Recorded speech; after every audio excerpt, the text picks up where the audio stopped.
committed to you. Fox 10 News. Hi there and welcome. Fox 10 News coverage of the crisis in the Capitol continuing tonight. About a year after articles of impeachment were filed against Governor Robert Bentley, tomorrow the State Ethics Commission is expected to consider if there's probable cause that the governor actually broke any of the state's ethics laws. Ziegler says Bentley and Mason used state property and resources to further their personal relationship. I love when you come to see me. You know, I've been thinking about, I think I am going to rearrange the office if Wanda retires. And I don't want them right there. I mean, honestly, I really don't, and it doesn't have anything to do with you and me. Well, what I does, but really and truly, I don't think somebody needs to be right there listening to every word that is said in that office. I just really don't. Ziegler says that audio recording is proof that Bentley's affair with Mason occurred on state property. I will be leaving the office today, April the 10th. Governor of the state of Alabama. To the best of my ability. To the best of my ability. So help me God. So help me God.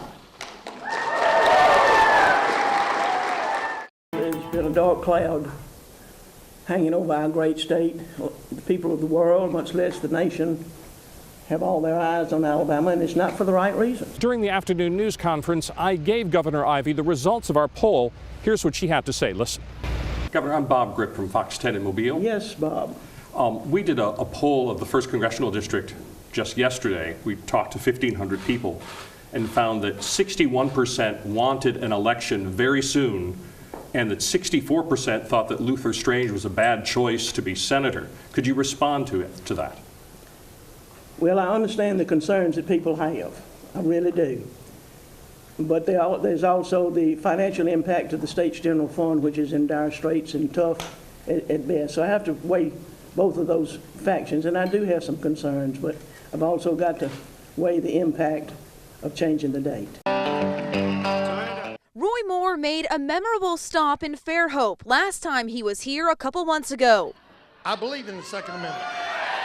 He not only pulled out his own gun, but also pulled out all the stops with some well-known guests, including former White House chief strategist Steve Bannon.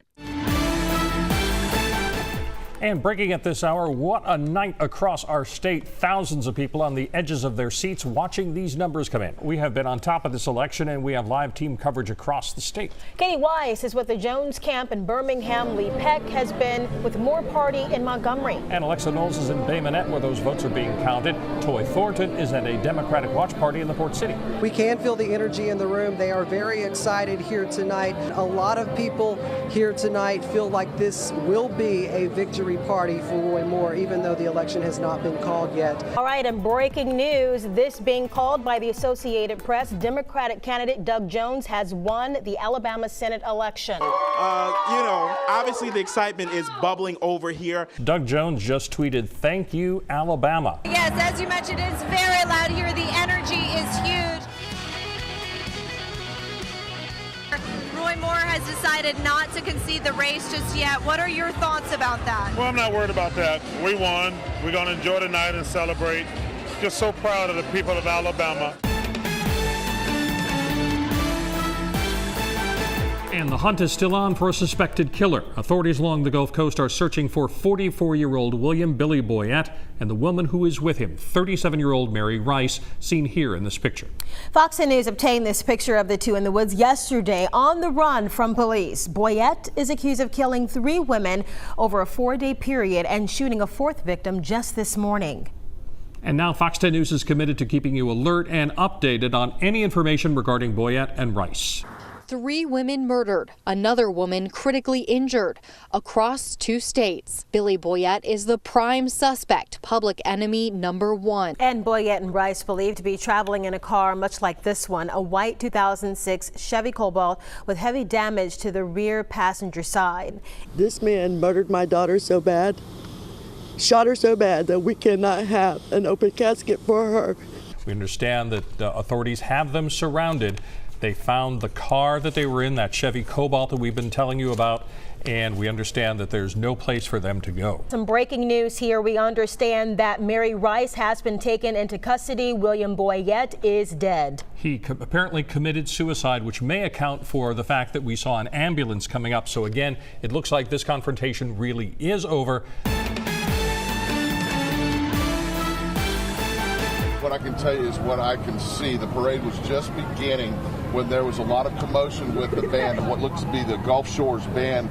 From my untrained eye perspective, some of the injuries do look fairly serious. We've got some crime scene tape going up right now, really just cautionary tape to keep everybody back away from this scene so that the emergency crews and responders on the scene can do their jobs. Grant Brown with the City of Gulf Shores here now. Just a terrible way this started. Can you lighten us up a little bit on what happened? Yeah, a lot of the details are still unknown, but a group of children in a band that were marching in the parade were hit by a vehicle that was also in the parade.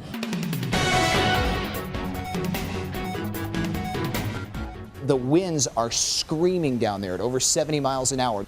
Oh, you can see just how rough the conditions are right now. This is Beach Boulevard, obviously a road that people are typically driving on, and you can see how the surge has now completely washed over this. Here it comes, a possible tornado right here. Look at the rotation right there. I mean, you can see it coming in on the back flank of that squall coming in off the Gulf. Look at that.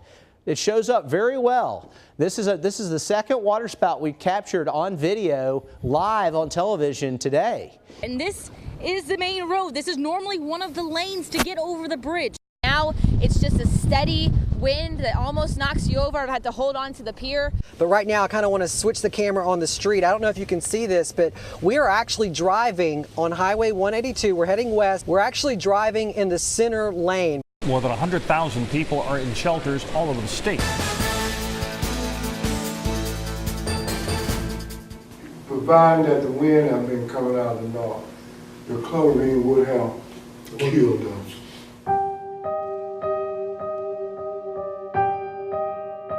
They wanted answers.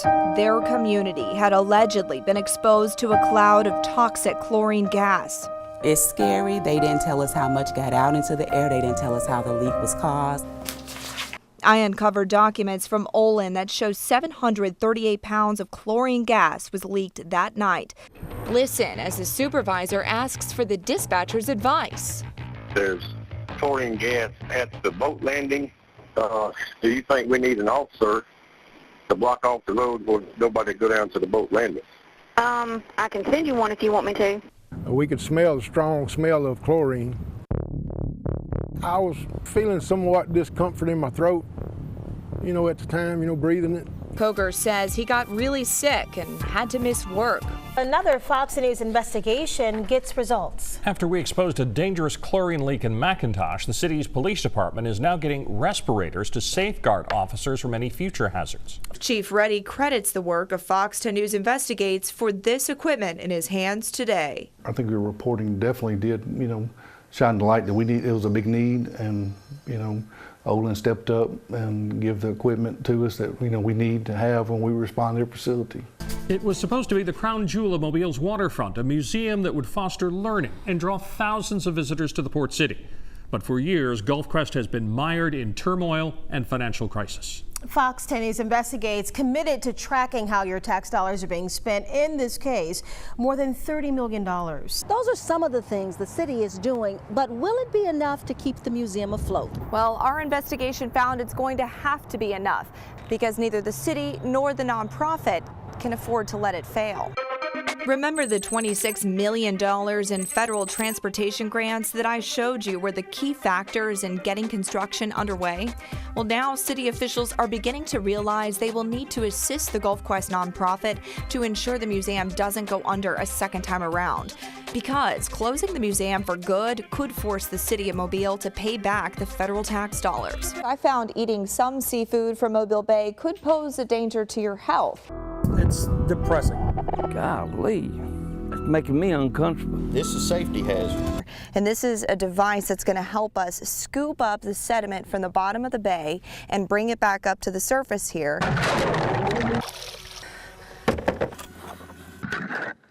Just like the Corps of Engineers, those two samples also showed arsenic levels above the threshold effects level, meaning there could be a potential for negative effects to marine life. So that would warrant further investigation. Did you know that this was in effect? No, I'm glad you told me about it, 'cause I didn't hear nothing about it. After we got a tip from a concerned resident about this street racing, we decided to scope it out for ourselves. The racers gather here at this gas station near the entrance of the 165. Then they race throughout the early morning hours. I showed our findings about the racing on I-165 to Mobile Police. After seeing our videos, Mobile Police Chief Lawrence Batiste agreed to crack down on the racers. Not only are they placing themselves at risk, but they're placing the entire community at risk from their behavior. Mustang, no headlights. The undercover officers called in descriptions of the racing cars to officers in marked vehicles. Tell them this white one too, right here. Those officers in uniform then pulled over the racers at the gas station and started issuing citations.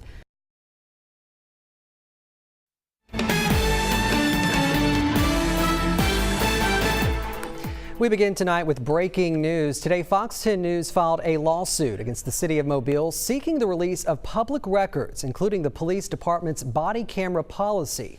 Just hours later, the city sent us a copy of that policy. It's a public record we've been requesting for nearly 9 months.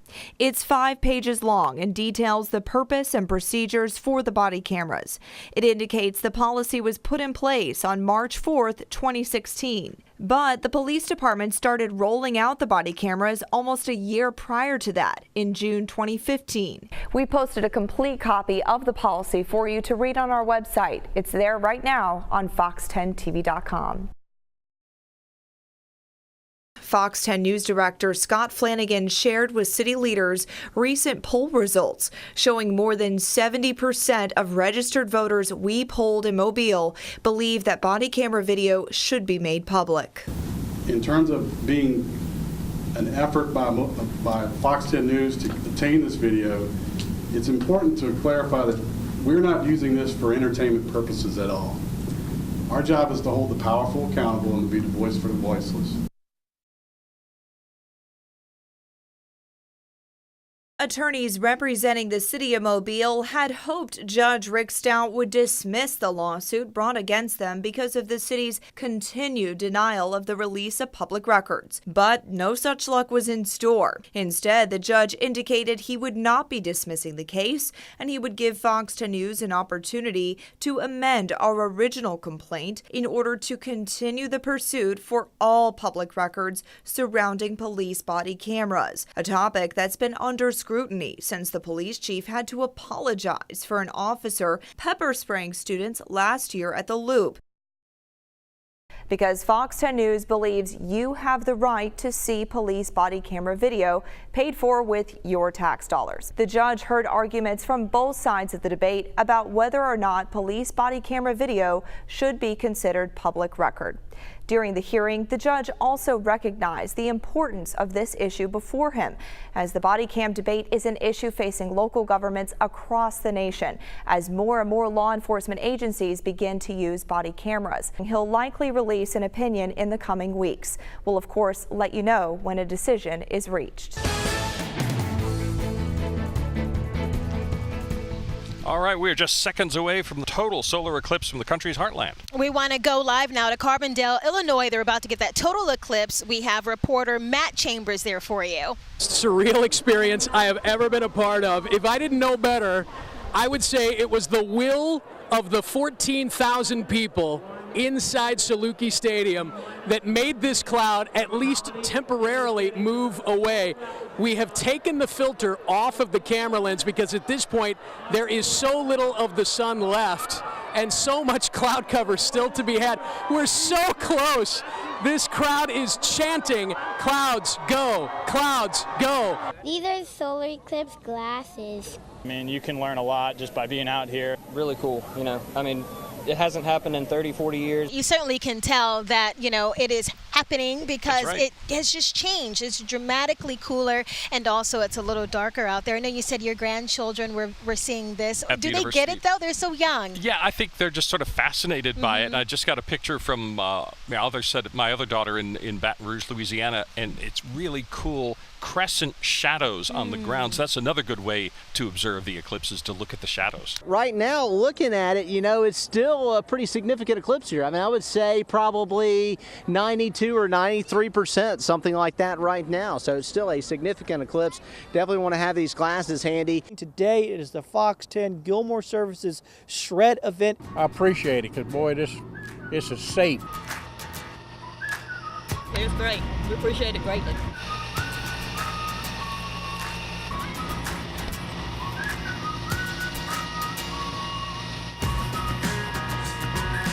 I've had this stuff since 2011.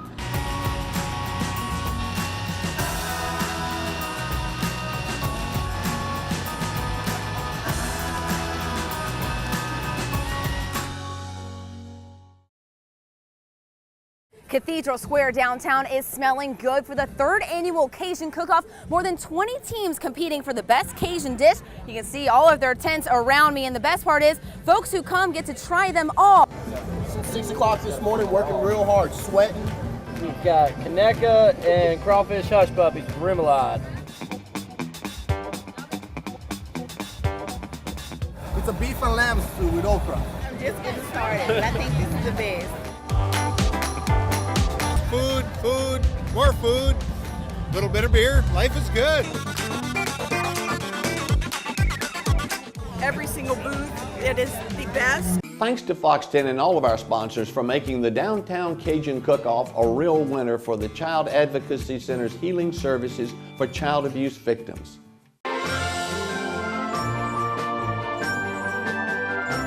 We want to take a moment today to say thank you for everything you have done to help others this holiday season. We asked and you answered in a big way. Look at all of these toys bought by you for the children on Volunteers of America's Caring Tree. Hundreds of children were separated from their families through no fault of their own this holiday season, and you gave them Christmas. We also collected pennies, nickels, dimes, and quarters for our nation's heroes. Our Pennies for Patriots program is helping so many. Let's keep this up. Let's remember those in need all year long and help out when we can.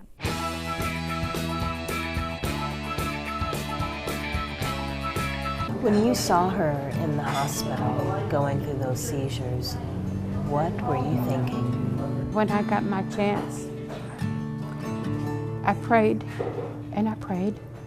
And I sang to her, "You are my sunshine." Thankfully, Allie and little Olivia here pulled through, but the bills kept piling up. Are you Allie? Good, how are you? Good. Is this Olivia? Yes, it is. So, you already know who we are. We're from Fox 10. Yes. Do you know why we're here? No, I don't.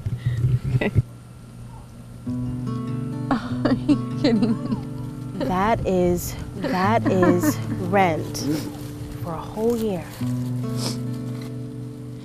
Oh my goodness, thank you so much. Wow. I'm Sarah Wall with the Fox 10 Surprise Squad. We are back at Walmart, the Walmart in Sims today. May we pick up your tab today? Surely. Looked up and saw you, I thought, I know her. Yes, thank you. You're welcome. Thank you so much. You're welcome. So sweet. Are you kidding me? Thank the Lord. Thank the Lord. Thank you, Jesus. Thank you. You're welcome. My God. Nothing has ever happened to me like that ever in my life. Is it a big family group? Well, not anymore. The family is, a lot of my 3 children has gone on to be with the Lord, and people have moved off, married, and so it's just going to be local family. Local family. 3 of your children? Yes, ma'am. Oh, no. But God's in charge, and He knows. He does know. Right. He has a plan. He's got it all figured out. Oh, yeah. Do you think the holidays does that make the holidays a harder time of year? Well, not really, because you still have to be thankful for everything. That's a really good attitude. It is, absolutely. I'm not in control, He is. He definitely is. Yes. It's so fun to talk to you. try. I didn't even have Kleenex. Well, but it's all about you are saying exactly what it's all about. Absolutely. We have a tendency sometimes to get wrapped up in hoopla things instead of remember the season. Yeah, I know he's in charge. That's what keeps me through. You know, you can see the other side of it. Oh yeah. Yeah. One day we will. We'll see him again. You will see him again. Yes. And that brings me peace knowing that. Right. You too? Yes, absolutely. Yeah. The SEC Championship, Auburn and Georgia, round 2. This time with a college football playoff spot on the line. The Auburn Tigers, with their star running back Kerryon Johnson, despite a shoulder injury, looking to take down the Georgia Bulldogs for the second time this season. Jarrett Stidham off to a hot start in the first quarter as he connects with Nate Craig Myers for the first touchdown of the night. That puts the Tigers on the board 7-0 early, but the Bulldogs would respond. Jake Fromm, in fact, with a 2-yard touchdown pass to Isaac Nada. That ties the game up at 7 apiece. The Bulldogs get their revenge, taking down Auburn 28-7 and earning themselves a spot in the college football playoffs. It's great to bring it back to Georgia, and the Bulldog Nation is certainly starved, but these young men deserve a ton of credit. Even though the game didn't favor Auburn, Coach Gus Malzahn is still hopeful for the future of the Tigers. And like I said, I think our future is very bright, and I believe we're going to be back, and I wouldn't be surprised if we're back in this moment next year. Well, we said it would take a major comeback for this to happen for St. Paul's. Guess what? They did it. Let's take a live look now at Bryant-Denny Stadium, St. Paul's in the 5A championship. Elwood Christian, the game just wrapped up. The celebration is taking place. This is live from Bree McNaught. Unbelievable. You know, what a great way to go out in 5A. I could give a care less what we are next year. We're the 5A state champions. Who got up there for to play? Swift Lyle played unbelievable. Swift Lyle was unbelievable. If somebody will offer him their nutsos and put that on TV. Thank you, Coach. Okay? Thank you. Enjoy it, Coach. Enjoy it.